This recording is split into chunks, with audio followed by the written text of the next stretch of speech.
कर्तावी स्तोत्रम दैवंतिन स्तोत्रम। प्रभु यीशु मसीह के नाम की महिमा हो। फिर एक बार इस सुंदर और पवित्र समय में मैं आप सबों का इस यूट्यूब के चैनल पर स्वागत करता हूं। प्रियो, धन्यवाद देता हूं क्योंकि परमेश्वर फिर एक बार अपनी विश्वास योग्यता को लेकर हमारे मध्य में उपस्थित है। मैन, हमको लगातार प्रभु का धन्यवाद देने की ज़रूरत है क्योंकि धन्यवाद के अलावा हमारे पास और कुछ नहीं जो हम यहोवा को अपना जान कर दे सके। हालेलुया। लेकिन हमको ये भी स्मरण रखना है कि उस धन्यवाद को देने की जो सामर्थ्य और बल और बुद्धि और जो इच्छा होती है वो परमेश्वर हमारे जीवन में प्रकट करता है। हालेलुया।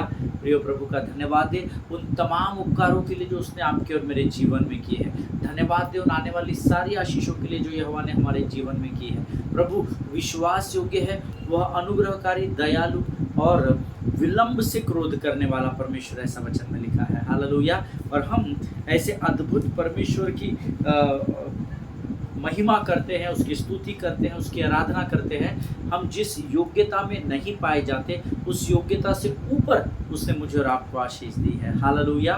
मैं प्रभु का लाखों लाख धन्यवाद देता हूँ उसके असीम अनुग्रह के लिए, उसके अभिषेक के लिए जो उसने मेरे और आपके जीवन पर रखा है, और विशेषकर इस समय के लिए जो वो रोज़ हमारे लिए संसार से अलग कर देता है। हालेलुया। पहले जब मैंने इस अध्ययन को शुरू किया, जब प्रभु ने मुझे अगुवाई की 2020 में मंथ ऑफ मे 5वें महीने में 2020 में, जब कोविड में लॉकडाउन था और सब लोग अपने घरों में बंद थे, और तब परमेश्वर ने मुझे इस यूट्यूब के चैनल पर वचन की सेवकाई करने की अगुवाई की। और उस समय तो सब लॉक था, सब लोग घर में थे, तो कुछ और था नहीं, तो ये करने में बड़ा मज़ा आता था। लेकिन जैसे जैसे सब खुलने लग गया और फिर हम फिर एक बार संसार और शरीर की अभिलाषाओं के पीछे भागने लगे, तो कभी कभी जब मैं टायर्ड हो जाता था या बहुत थक जाता था या कुछ अर्जेंट काम आ जाता था, तो अक्सर मैं प्रभु से पूछता था, प्रभु आज के दिन मैं यूट्यूब पर अपलोड नहीं करूँगा, आज मैं वचन नहीं बांटूँगा, मैं 2 दिन बहुत व्यस्त हूँ, मैं बाद में बांट दूँ। लेकिन जैसे ही मेरे मन में ये विचार आता था, परमेश्वर की एक अद्भुत सुखदायक सुगंध मैं अपने जीवन में महसूस करता था कि मैं तेरे साथ हर परिस्थिति में एक समान रहता हूँ। हालेलुया। कई लोग मुझे पूछते हैं कि पास्टर, आपको 1 आध 2 दिन 10 दिन गैप दिए तो क्या हो जाता है, आपको रोज़ रोज़ वही प्रचार करके आपको कैसा कर लेते हैं आप। बहुत सारे लोग ये सवाल मुझसे पूछते हैं कि आप रोज़ कैसे कर पाते हो, क्या आपके पास इतना समय है या आप के पास और कुछ काम नहीं है इसको वचन बांटने के अलावा। लेकिन जो लोग मुझे जानते हैं उनको पता है कि मैं कितना बिजी रहता हूँ, उनको पता है कि मेरे पास कितने काम हैं। आमीन। मैं अपने बिजनेस को कर रहा हूँ, मैं सेवकाई को कर रहा हूँ, मैं यूथ मिनिस्ट्री कर रहा हूँ, मैं यहाँ पर भी रोज़ आता हूँ, मैं मेरा एक झुंड है छोटा सा 25-30 लोगों का, वहाँ पर मैं रोज़ 2.5 साल से रोज़ वचन की सेवकाई करता हूँ। और ऐसे बहुत सारे काम हैं जिसमें मैं व्यस्त रहता हूँ। पर मैं आपको बताऊँ, जब हम वचन में बने रहते हैं ना, तो वो हमारी लाइफस्टाइल बन जाती है। हालेलुया। अब मुझे थकान नहीं आती, कितनी भी रात क्यों ना हो जाए, कितना भी टाइट स्केड्यूल क्यों ना रहे, कितना भी मैं थका हारा क्यों ना रहूँ, पर अब मेरे मन में वो विचार नहीं आता कि आज मुझे बहुत नींद आ रही है, प्रभु आज मुझे क्षमा। मैं जानता हूँ अगर मैं प्रभु से कहूँगा तो प्रभु मुझे ज़रूर क्षमा कर देगा। प्रभु आज मैं बहुत टायर्ड हूँ, आज नहीं प्रभु, कल एक साथ मैं प्रचार कर दूँगा। लेकिन पहले वो विचार आते थे, लेकिन मैंने उन विचारों के ऊपर अब हमेशा के लिए विजय को पा लिया। हालेलुया। अब मुझे ऐसा लगता है कितनी भी थकान हो, कितना भी बिजी स्केड्यूल हो, पर जब मैं अपने स्थान पर आऊँगा तो मैं प्रभु के वचन को रिकॉर्ड करूँगा और प्रभु के लोगों तक पहुँचाऊँगा, क्योंकि ये परमेश्वर ने मुझे दी हुई जिम्मेदारी है। हालेलुया। और मुझे आप तक वचन पहुँचाने में बड़ा आनंद आता है। मुझे आज ही एक परिवार पूछ रहा था, भैया रोज़ कैसे पॉसिबल है, हम भी रोज़ काम पर जाते हैं, हमको भी कभी कभी ऐसा लगता है छुट्टी ले लो, पर आप रोज़ कैसे 3 साल से अधिक का समय होता आया है, आप रोज़ कैसे भला यहाँ आ जाते हैं। आमीन। मैं आपको हृदय से बताऊं, जब आप परमेश्वर से दीवानों के समान प्रेम करने लगते हैं ना, तो आपका विश्वास परमेश्वर में बढ़ता जाता है और वो विश्वास से आपको सामर्थ्य और बल से भरता चला जाता है। Hallelujah. Never give up in your life. परिस्थितियाँ कैसे भी हो, परमेश्वर उसमें से आपको उबारना जानता है। आमीन। हम पिछले कुछ दिनों से एक अद्भुत विषय के बारे में सीख रहे हैं और परमेश्वर ने बहुत सारे लोगों को इन वचनों के द्वारा आशीष दी है। आज मुझे 2-3 परिवारों से फ़ोन आया और उन्होंने कहा कि हमारे जीवन में अभी इस समय जो इवेंट चल रहा है वो यूसुफ के इवेंट से बहुत मैच कर रहा है, और परमेश्वर मानो आपके द्वारा दिए गए वचनों के द्वारा सटीक हमारे हृदय को भेद रहा है। आमीन। वचन यही कार्य करते हैं। आमीन। हम लोग बहुत दिनों से सीख रहे हैं, जब आप परमेश्वर के सामने नम्रता के साथ अपने घुटनों को टिक कर बैठ जाते हो तो परमेश्वर आपको आपके शत्रु के सामने स्थिर खड़े रहने की सामर्थ्य आपके पाँव में दे देता है। हालेलुया। आमीन। आज फिर एक बार इसी वचन को हम सीखने जा रहे हैं, लेकिन इससे पहले हम सब जानते हैं हम रोज़ पवित्र शास्त्र पढ़कर अपने अध्ययन की शुरुआत करते हैं, और आज हम और कुछ वचनों को पढ़ेंगे, लेकिन आपको अंगीकार करना पड़ेगा। मेरा विश्वास है आपके पवित्र शास्त्र आपके पास है, तो क्यों ना इस समय हम आज पढ़ने के लिए जो वचन चुने उनको निकाल कर हम उन वचनों को पढ़ेंगे। और वो वचन पाए जाते हैं भजन संहिता उसका 112 अध्याय उसके 1 से लेकर तो 8 वचन हम पढ़ेंगे। भजन संहिता 112 1 से लेकर 8। Psalms 112 verses 1 to 8 we will read it together. Amen. वचन कहता है, याह की स्तुति करो, क्या ही धन्य है वह पुरुष जो यहोवा का भय मानता है और उसकी आज्ञाओं से अति प्रसन्न रहता है। उसका वंश पृथ्वी पर पराक्रमी होगा, सीधे लोगों की संतान आशीष पाएगी। उसके घर में धन संपत्ति रहती है और उसका धर्म सदा बना रहेगा। सीधे लोगों के लिए अंधकार के बीच में ज्योति उदय होती है। वह अनुग्रहकारी, दयावंत और धर्मी होता है। जो पुरुष अनुग्रह करता और उधार देता है उसका कल्याण होता है। वह न्याय में अपने मुकदमे को जीतेगा, वह तो सदा तक अटल रहेगा। धर्मी का स्मरण सदा तक बना रहेगा। वह बुरे समाचार से नहीं डरता। उसका हृदय यहोवा पर भरोसा रखने से स्थिर रहता है। उसका हृदय संभला हुआ है, इसलिए वह न डरेगा, वरन अपने शत्रुओं पर दृष्टि करके संतुष्ट होगा। हालेलुया। ये परमेश्वर का वचन है। जितनों ने मेरे साथ पढ़ा है, परमेश्वर आपको बड़ी बरकत और आशीष दे। याह की स्तुति करो, क्या ही धन्य है वह पुरुष जो यहोवा का भय मानता है। हालेलुया। यहोवा के भय में जो बना रहता है उसको यहोवा धन्य जाति कहता है।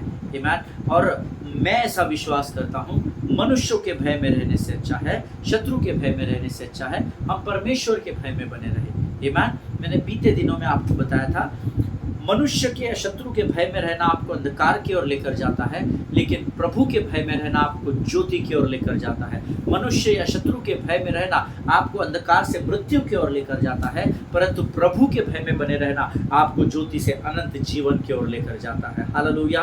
परमेश्वर ने चुनाव आपको और मुझे दिया है कि हमको किस राह पर चलना है। It is our choice. Hallelujah. The choice is yours, ऐसा परमेश्वर कहता है। चुनाव आपका और मेरा है। आमीन। आगे वचन कहता है, और उसकी आज्ञाओं से अति प्रसन्न रहता है।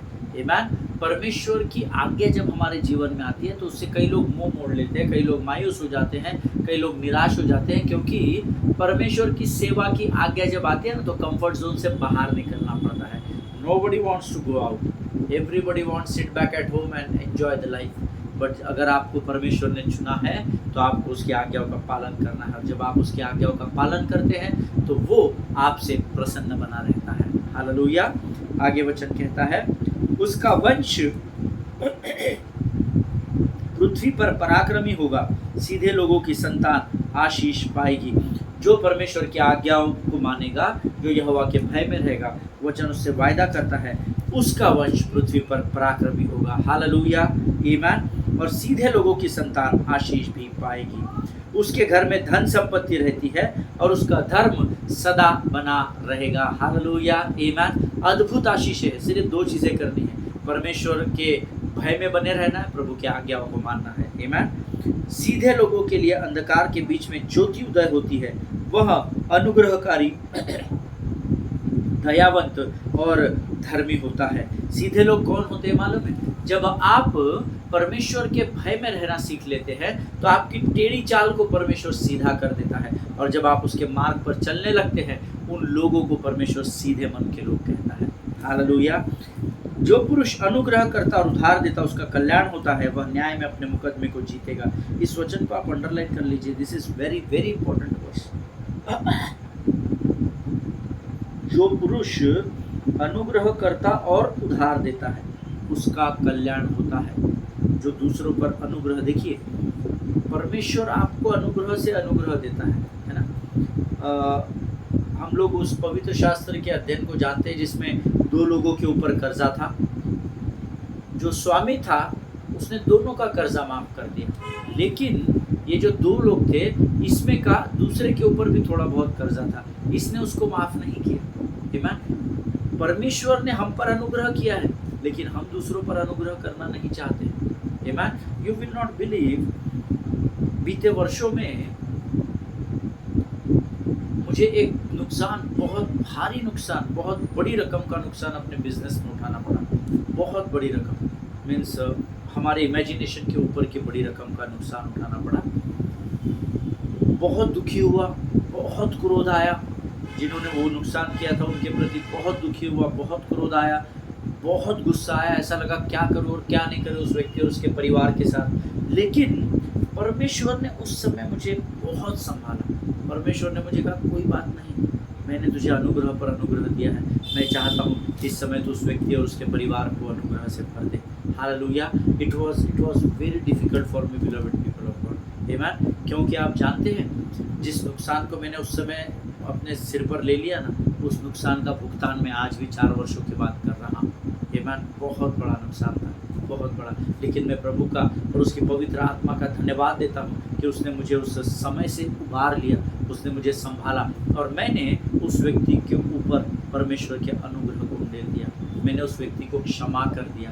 और आप नहीं जानते प्रियो, जब मैंने उसको क्षमा किया तो वो कर्जा तो मेरे सिर से नहीं उतरा, पर परमेश्वर के अद्भुत यहोवा शालोम की शांति ने मेरे जीवन को घेर लिया और आज भी मैं उस शांति में बना हुआ हूँ। बहुत लोग आते हैं, बहुत कुछ कहते हैं, चले जाते हैं।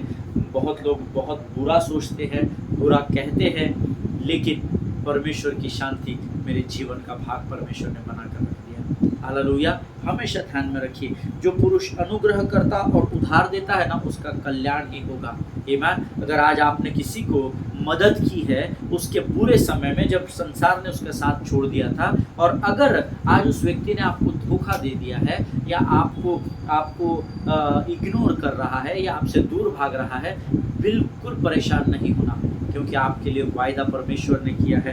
जो पुरुष अनुग्रह करता और उधार देता है उसका कल्याण ही होगा। हालेलुया। जिनके सुनने के कान हो वो सुन ले, और वह न्याय में अपने मुकदमे को जरूर जीतेगा। ये यहोवा का वायदा है। हालेलुया। आमीन। आगे वचन कहता है, वह तो सदा तक अटल रहेगा, धर्मी का स्मरण सदा तक बना रहेगा। आप डगमगाएंगे नहीं। अगर आपने दूसरों पर अनुग्रह किया है, आपने दूसरों को उधार दिया है, तो आपका कल्याण ही होगा। और वचन कहता है वह सदा तक अटल रहेगा। हालेलुया। वह बुरे समाचार से नहीं डरता, उसका हृदय यहोवा पर भरोसा रखने से स्थिर रहता है, ऐसा वचन कहता है। हालेलुया। भले ही आज आपने किसी के साथ अच्छाई का बर्ताव किया हो और वो व्यक्ति शायद आपके साथ बुराई कर रहा है, या अगर नहीं भी कर रहा है, और ऐसा कोई समाचार भी आपके पास आता है जो शत्रु की ओर से आपको बरगलाने के लिए आता है, तो आपके लिए वचन कहता है अगर आप स्थिर रहेंगे ना, तो वो बुरे समाचार से आप नहीं डरेंगे। क्यों? क्योंकि आपका उसका हृदय यहोवा पर भरोसा रखने से स्थिर बना रहेगा। हालेलुया। ये परमेश्वर का वचन है। अगर आज आप ऐसी परिस्थितियों में फंसे हो तो परमेश्वर आपकी सहायता और मदद जरूर करेगा। आमीन। उसका हृदय संभला हुआ है, इसीलिए वह न डरेगा, वरन अपने शत्रुओं पर दृष्टि करके संतुष्ट होगा। हालेलुया। आमीन। शत्रु को देखकर नजर नहीं घुमाएगा, क्रोधित नहीं होगा, गाली गलौज और नुक्ताचीनी और कड़वाहट और वो बुड़बुड़ाएगा नहीं, बुदबुदाएगा नहीं, है ना, लेकिन अपने शत्रु की ओर दृष्टि करके भी वह संतुष्ट रहेगा। हालेलुया। ये परमेश्वर के वचन है, अद्भुत वचन है। इन वचनों को समझने का प्रयत्न करना। ये वचन आपके जीवन को बदल कर रखने वाले वचन है। हालेलुया। परमेश्वर इन वचनों के द्वारा आप में से प्रत्येक को आशीष दे। ये समय है जब हम अपना समर्पण परमेश्वर को करेंगे और फिर एक बार हम अपने सिरों को झुकाकर प्रार्थना करेंगे। Let us pray.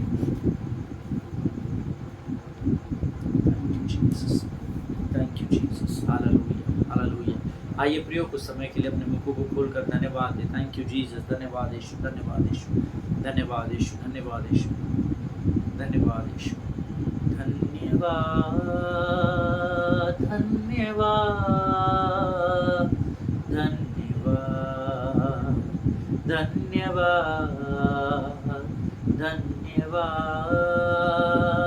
धन्यवाद धन्यवाद धन्यवाद। प्रभु धन्यवाद और धन्यवाद देते हैं क्योंकि तू धन्यवाद के योग्य परमेश्वर है राजा। तेरा वचन कहता है कि धन्यवाद के बलिदान चढ़ाने वाला तेरी महिमा करता है। प्रभु जी, हम तेरा धन्यवाद देते हैं इस सुंदर और पवित्र समय के लिए राजा। अपने आप को नम्र और दीन करते हैं प्रभु जी। इस समय प्रभु हम अपना सब कुछ तुझे समर्पण करते हैं राजा। अपने शरीर, प्राण, आत्मा, बुद्धि, अपने ज्ञान, विचारों को प्रभु तुझे सौंपते हैं राजा। पवित्र आत्मा तू और मेरे जीवन के ऊपर अपने संपूर्ण नियंत्रण करे प्रभु जी। मैं प्रार्थना करता हूँ अपने लोगों के लिए जो इस समय इस वचन को सुन रहे हैं, उनकी ज़रूरतों को अपने स्वर्गीय भंडार से पूर्ण कर परमेश्वर पिता। तू हम में से हर एक की ज़रूरत को हमसे बेहतर जानता है राजा। तूने हमारे समय और दिन गिन कर रखे हैं परमेश्वर पिता। प्रभु, हम तुझसे प्रार्थना करते हैं जब तक हम इस पृथ्वी पर रहे प्रभु, हमारा सर, हमारा मस्तिष्क तू ऊंचा रखेगा, ऐसा तूने वायदा किया है परमेश्वर पिता। हमारा मुख कभी भी काला न होने पाए, ऐसी सामर्थ्य से भरकर हमको तैयार कर राजा। प्रभु, स्वर्गीय आशीषों से भरकर हम में से हर एक को तैयार कर परमेश्वर पिता। आज का आने वाला वचन हम में से प्रत्येक के जीवन के लिए महिमा और आदर का कारण बनने वाला प्रभु। प्रार्थना करते हैं राजा, हमारे शरीर को स्पर्श कर, आत्मा को स्पर्श कर राजा। शत्रु की हर एक युक्ति योजनाओं का खंडन हम यीशु नासरी के नाम से, अपने जीवन से, अपने सेवकाई से, अपने जीवन के हर एक क्षेत्र से प्रभु परमेश्वर पिता, शत्रु की उन सारी बातों को हम खंडन करते हैं यीशु नासरी के नाम से परमेश्वर। प्रभु जी, हम प्रार्थना करते हैं राजा, अपने आप को यीशु मसीह के लहू में डुबोते हैं, आगे के समय को तुझे सौंपते और विनती को धन्यवाद के साथ यीशु नासरी के नाम से मांगते सुनो बोलकर आमीन। हालेलुया। फिर एक बार इस YouTube के चैनल पर आप सबों का मैं स्वागत करता हूं। हम पिछले कुछ दिनों से यूसुफ के जीवन का अध्ययन कर रहे हैं। We have seen the events of Joseph's life. लगातार एक के बाद एक होने वाली उसके जीवन की घटनाओं का हमने मूल्यमापन किया, हमने अध्ययन किया और मैंने कल आपको बताया कि कैसे वो उस गड्ढे से निकालकर पोतीफर के घर में पहुंचाया गया। पोतीफर की पत्नी ने उसके साथ दुर्व्यवहार करने की कोशिश की और जब पोतीफर की पत्नी की बात को उसने नहीं सुना तो पोतीफर की पत्नी ने उसकी कंप्लेंट की, उस पर रेप के चार्जेस लगाए। जो भी उस समय हुआ हम सब जानते हैं। और अब वो यहाँ बंदीगृह में डाला जाता है। बंदीगृह में डाले जाने के बाद वो वहाँ पर भी अपने कार्य से वंचित नहीं रहता, रुकता नहीं है। वो वहाँ पर भी लोगों के स्वप्नों को बूझने के कार्य में व्यस्त हो जाता है, क्योंकि वो अभिषेक व अनुग्रह प्रभु ने उस पर दिया था। आज आप पर और मुझ पर जो परमेश्वर ने अभिषेक और अनुग्रह दिया है, जिस बात की बुलाहट दी है, no matter whatever are the circumstances and situations of your life, but what God has given you, just go ahead into that. Hallelujah. जो कुछ भी परमेश्वर ने आपको करने के लिए कहा है उसमें करने में आप बढ़ते चले जाइए। परमेश्वर बाकी सारी बातों को संभाल लेगा। हालेलुया। प्रियो, यहाँ पर फिरौन राजा का पिलाने हारा और खिलाने हारा, मैंने कल आपको ये दोनों बातें बताई थी। कल हमने इसके बारे में सीखा है। एक पिलाने हारा है और एक शेफ है, कुक है, जिसको हम पकाने हारा कहते हैं या खिलाने हारा कहते हैं। उन दोनों ने अपने अपने स्वप्न को यूसुफ के सामने प्रकट किया। यूसुफ ने दोनों के स्वप्नों का उत्तर दिया। एक को उसने कहा 3 दिन में तू यहाँ से छूट जाएगा और फिर एक बार फिरौन राजा के दरबार में तो उसका पिलाने हारा होगा। और जो पकाने हारा था उसको कहा तेरा सर मुंडवा कर तेरे शरीर को पेड़ पर टांग दिया जाएगा और पक्षी आकर तुझे नोच डालेंगे। हालेलुया, ईमान। प्रियो, जब मैं इन वचनों को पढ़ रहा था मुझे बहुत मज़ा आया इन वचनों को पढ़ने में और बड़ा अद्भुत लगा। जो पिलाने हारा था उसको यूसुफ ने कहा था जब तू यहाँ से 3 दिन बाद राजा के सामने जाएगा ना तो मेरी सिफारिश करना, तू मेरा नाम बताना कि इस व्यक्ति ने मेरे जीवन के स्वप्नों को पूछा है। लेकिन वो अपना एक्साइटमेंट में इतना हो गया, इतनी खुशी होगी, इतने दिन बाद अपने परिवार को मिल रहा है, सज़ा कम हो गई, माफ़ हो गई, मृत्यु दंड से बचाया गया, और उस एक्साइटमेंट में वो यूसुफ को भूल गया। ईमान। और वचन कहता है उसके बाद यूसुफ लगातार 2 वर्ष उस बंदीगृह में बंधा रहा, लेकिन उसने अपने कार्य को बंद नहीं रखा। जब बातें हमारे हिसाब से नहीं होती है ना, हम उसका पूरा जो गुस्सा है, क्रोध है ना, परमेश्वर और उसकी सेवकाई पर उंडेल देते हैं। मैं नहीं करूँगा प्रभु आराधना, मैं यहाँ पर वचन नहीं बांटूंगा, क्या मैं लोगों को गवाही दूँ, मेरे जीवन में इतना कमजोरी है और मैं दूसरों को कैसे प्रचार करूं। शत्रु हमको बरगला देता है, हालेलुया। लेकिन यूसुफ ने ऐसा नहीं किया। भले ही वो पिलाने हारा उसका नाम राजा के सामने लेने से भूल गया, लेकिन यूसुफ वहाँ पर बंदी गृह में बंदे लोगों के स्वप्नों को पूछता रहा, उनको अर्थ बताता रहा, हालेलुया। प्रियो, मैंने आपको बताया था कि इवेंट्स सबके जीवन में होते हैं। We have series of events, हमारे जीवन में बहुत एक के बाद एक चढ़ाव उतार आते हैं सभी के जीवन में। कभी ऊपर होते हैं, कभी लो, समटाइम्स हाई, समटाइम्स लो, समटाइम्स हाई, समटाइम्स लो, और ये जीवन की चक्री है, ये तो चलते ही रहेगी। लेकिन as I told you yesterday, in every event there is a decision, hallelujah. जब आप ऊंचाई पे भी होते हैं तो आपको एक डिसीजन लेना होता है, जब आप गहराई में चले जाते हैं तब भी आपको एक निर्णय लेना होता है। और इसीलिए मैंने आपसे कहा था, जब आप परमेश्वर के आपके जीवन में किए गए उपकारों को, उस कृपा की बातों को याद रखना शुरू कर दोगे ना, जब आपको ये लाइफस्टाइल आपकी हो जाएगी कि भाई मेरे जीवन में जो अच्छा है वो सब परमेश्वर की ओर से, तो आपकी जब ये लाइफस्टाइल बन जाएगी तो आप जब हाई सर्कमस्टांसेस में रहेंगे तो आप नम्र बने रहेंगे, और जब आप लो सर्कमस्टांसेस में आ जाएंगे तो आप आशावादी बने रहेंगे। आपकी आशा को परमेश्वर गिरने नहीं देगा, क्योंकि आपने परमेश्वर के स्वाद को चख कर जाना है कि कैसे उसने आपके और मेरे जीवन पर कृपा दृष्टि रखी है, हालेलुया, आमीन। ओके, मैं इसका आपको एक उदाहरण बताता हूँ। मैंने कल आपसे कहा था मैं कुछ उदाहरण आपको देकर समझाने की कोशिश करूंगा। As I told you before, in every event there is a decision to make. हर एक जीवन के एक इवेंट में, उस समय में एक निर्णय को लेने की ज़रूरत होती है। बाद में या पहले, अगर हम समय से पहले ले लेंगे या बाद में लेंगे तो कई बार वो हमारे लिए धोखे की घंटी का काम कर देता है। Amen. In every event there is a decision to make और decision to take, hallelujah. For example, हम सब जानते हैं कि हम हर इतवार को कलीसिया जाते हैं, प्रभु की आराधना करते हैं, स्तुति करते हैं, वचन सुनते हैं, फेलोशिप करते हैं, एक दूसरे से मिलते हैं, ब्रेकफास्ट करते हैं, वापस अपने घर को आते हैं। So this church is an event. ये कलीसिया में जाना एक इवेंट है, हमारे जीवन का एक भाग है, वास्तविक भाग है, जहाँ लोग हर इतवार को अपनी उपस्थिति को दर्शाते हैं।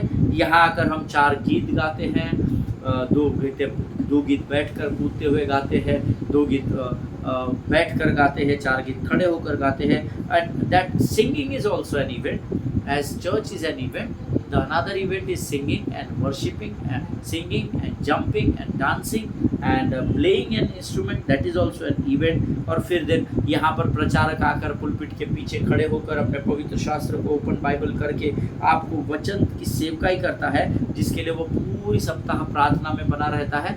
That is also an event, right. So मैं आपको बता रहा, जैसे यूसुफ के जीवन में एक के बाद एक इवेंट हो रहे थे, वैसे हम कलीसिया में जाना एक इवेंट है, गीतों को गाना एक इवेंट है, पासबान प्रचार करता है वो एक इवेंट है, आप वचनों को सुनते हैं वो एक इवेंट है। This is what is called an event and this is what is called is service, आमीन। इसको हम इवेंट कह सकते हैं या सर्विस कह सकते हैं, सेवा कह सकते हैं, आमीन। But beloved people of God, in this event आपका कलीसिया में आना इज अ इवेंट, आपका गीतों को गाना, वाद्यों को बजाना इज एन इवेंट, परमेश्वर के सेवक के वचनों को बांटना is an event. But you know, इन सारी सर्विस में one thing is very sure, in this event worship is a decision, hallelujah. ये सारे इवेंट्स है, लेकिन इन सारे इवेंट्स में देखिए, मैंने आपको बताया है पहले भी, गीत गाना, वाद्यों को बजाना, आराधना नहीं होता है ना, ये सर्विस है। This is an event but worship is a decision. क्या आप इन सारे कलीसिया में आने से लेकर जाने तक का ये जो समय है, क्या आप इसमें आराधना करते हैं? क्या आप आराधना में आप बने हुए के गीतों को गाना है? आराधना नहीं होता है, हम सब इस बात को जानते हैं। You know, see, in this entire event, worship is a decision that you have to make in that event, hallelujah. जिनके सुनने के कान हो वो सुन ले, ये सब इवेंट हो गए। इसमें worship is a decision which you have to take into that event, whether you are going to worship the Lord or whether you are not going to worship the Lord, amen। क्या आप उस पूरे event में प्रभु की आराधना करेंगे या नहीं करेंगे, ये आपका निर्णय है, ये आपका डिसीजन होता है, hallelujah. The service is an event but worship is the decision. Hallelujah. एक कलीसिया में जाना इवेंट है, लेकिन उस इवेंट में आराधना करना ये एक निर्णय की बात है। हालेलुया। कई लोगों का दिमाग खराब होता है, घर से झगड़ कर आते हैं, कई लोगों को टेंशन प्रेशर होता है, उसमें वो आराधना नहीं करते हैं। That is what I said, that is a decision to make. Amen. कि आप आराधना करेंगे या आप आराधना नहीं करेंगे। कई लोग हैं जो चर्च सर्विस बोले या अर्थात उस इवेंट में तो आते हैं, लेकिन आराधना नहीं करते हैं। वो क्या करते हैं, वो लोगों को देखते हैं, कौन कैसा गा रहा है, कौन कैसा बजा रहा है, इसने कौन सा कपड़ा पहना है, उसने कौन सा कपड़ा पहना है, और सीधा लोगों का न्याय करना शुरू कर देते हैं। हालेलुया। और ऐसा करने से यकीन मानिए, अगर आप उस भीड़ का हिस्सा है तो आप उस स्थान पर अपने समय को बर्बाद कर रहे हैं। हालेलुया। वो आराधना नहीं करेंगे, वो इसको नोटिस करेंगे, उसको नोटिस करेंगे, अरे ये बराबर नहीं गा, अरे इसका कीबोर्ड गलत, अरे ब्रदर गा नहीं रहे, अरे सिस्टर तो सो रही। वो लोगों का न्याय करते हैं। Very dangerous. If you are the part of that team then it is very dangerous. Alert कर रहा हूँ मैं आज आपको, है ना। आप सचेत हो जाना। प्रभु ऊँगता और सोता नहीं, उसकी आँखें आपकी ओर लगी हुई है। Hallelujah. Such people should understand that Jesus only is the star of that service. Jesus is the only audience of that service. वही यीशु मसीह ही वहाँ पर परमेश्वर है, वही केंद्र बिंदु है, वही कलीसिया भी है। ये मैं आपको समझाऊंगा, लेकिन आपको उसके पहले जानना होगा। आप कलीसिया में उस इवेंट में जा जरूर रहे हैं, लेकिन आराधना करना या नहीं करना ये डिसीजन आपका होता है। और फिर आप जब आराधना नहीं करते हैं, उत्तरों को प्राप्त नहीं करते हैं, प्रभु से मुलाकात नहीं करते हैं, फिर आप प्रभु के नाम से रोते बैठते पाए जाते हैं। अकेला पाया जाता है वो इंसान जो प्रभु की संगति से दूर हो जाता है। हालेलुया। सब कुछ होते हुए भी वो पूरी तरीके से लाचार और गरीब और भिखारी कहलाया जाता है। Hallelujah. Amen. See, you have to understand that Jesus only is the star of that service. Don't look at the people, don't look at the worship leader, don't look at the pastor, but look at Jesus. And looking at Jesus and worshiping him is a decision in that event. Hallelujah. Amen. लेकिन हम मानो church service में जैसे कोई singing show चल रहा होता है, like Indian Idol, Saregamapa, little champs, ये जो ऐसे इवेंट्स होते हैं ना, हम मानो चर्च में ऐसे जाते हैं जैसे कोई वहाँ सिंगिंग कंपटीशन चल रहा है। अरे वो पीछे खड़ी है सिस्टर, वो अच्छा गा रही है, अरे ये इसने बीच में गलत स्केल ले ली, अरे इसने ये कर दिया, अरे उसने वो कर दिया। और हम मानो जैसे वहाँ पर कोई टैलेंट शो देखने आते हैं, और जैसे हम घर में बैठकर सिंगिंग शोज देखते हैं, अमेरिकन आइडल, इंडियन आइडल, ये सब हम जब देखते हैं, हम बैठे बैठे, वो जज का तो डिसीजन अलग रह गया जो नियुक्त किए गए, हम अपने घर में बैठ के जजमेंट करते हैं। आमेन। आप अगर कलीसिया में ऐसा ही करते हैं तो आपको अपने और अपने आस पड़ोस के लोगों के जीवन को जांचना पड़ेगा। हालेलुया। हम वहाँ देख रहे हैं आज वर्शिप लीडर ने अच्छा गाना गाया क्या, आज बजाने वाले ने अच्छा, नो, डोंट डू दैट। अगर आप उस भीड़ का हिस्सा है तो सचेत हो जाइए, परमेश्वर की आँखें आपकी ओर लगी हुई है प्रियो। आमेन। शायद ऐसा करने के बाद हम में से बहुत से लोग हैं जो शायद कहेंगे कि हम आराधना नहीं करते क्योंकि हमको अच्छे से गाना नहीं। ऐसे आपने लोगों को सुना है क्या बोलते हुए? मैंने बहुत लोगों को सुना है आराधना नहीं करते हो कलीसिया में। उनको बाद में पूछे, ब्रदर आर यू डिस्टर्ब, आप आज आराधना नहीं भैया, हमको गाना नहीं आता है, अच्छा नहीं लगता है, अपने को सुर नहीं है ना, बराबर नहीं लगता। क्या आपने कभी ऐसे लोगों को सुना है? मैंने बहुत लोगों को सुना है, क्योंकि मैं आराधना की अगुवाई करता हूँ, तो मैंने ऐसे बहुत सारे लोगों से मेरी मुलाकात होती है। आमेन। ये लोग कैसे डेंजरस होते हैं वो हम कल के अध्ययन में सीखेंगे। हालेलुया। परमेश्वर इन वचनों के द्वारा आपको बड़ी बरकत और बड़ी आशीष दे। ये समय है जब हम अपना समर्पण फिर एक बार परमेश्वर को करेंगे। आइए हम प्रार्थना करें। खुदावन प्रभु यीशु नासरी के नाम से सुंदर और पवित्र समय के लिए हम तुझे धन्यवाद देते हैं राजा। प्रभु आज इन बातों के द्वारा, इन वचनों के द्वारा फिर एक बार तूने हमें आशीषित किया राजा। हम धन्यवाद देते हैं प्रभु, जैसे यूसुफ प्रभु अपने सेवकाई करने से, तेरी बुलाहट से नहीं रुका प्रभु। भले ही वो बंदी गृह में था परमेश्वर पिता, भले ही वो गड्ढे में डाला गया राजा, परंतु उसका ध्यान तेरी ओर लगा हुआ था प्रभु। और जिस बात के लिए तूने उसको चुना था परमेश्वर पिता, उस बात में वो विश्वास योग्य बना रहा। उससे भी बढ़कर अधिक विश्वास योग्यता तू हमारे जीवन पर उठेल राजा। प्रभु हम अपने जीवन की परीक्षाओं में तेरे हाथों को थाम कर खड़े रह सके और विश्वास की ढाल को लेकर स्थिर रह सके, ऐसी सामर्थ और बल और बुद्धि, समझ और ज्ञान से भरकर तैयार कर प्रभु परमेश्वर पिता, किस समय, किस मात्रा में, कितनी बातचीत हमको लोगों से करनी है प्रभु जी, उसका भी तो हमें ज्ञान देना परमेश्वर पिता। आज के वचनों के लिए, भेद की बातों को प्रकट करने के लिए धन्यवाद देते हैं राजा। शत्रु की हर एक युक्ति योजनाओं का खंडन हम यीशु नासरी के नाम से अपने जीवन से करते हैं। आगे के संपूर्ण समय को तुझे सौंपते हैं। विनती को धन्यवाद के साथ यीशु के नाम से मांगते हैं, सुन और कबूल कर, आमीन। हालेलुया। परमेश्वर आप सबों को बड़ी बरकत और बड़ी आशीष दे। एक दूसरे के लिए प्रार्थना करते रहें, अपने पासवानों के लिए, उनके परिवारों के लिए ज़रूर प्रार्थना करें। हम अगले सेशन में फिर एक बार मिलेंगे, तब तक स्वस्थ रहें, सुरक्षित रहें। सभी को जय मसीह की। God bless you.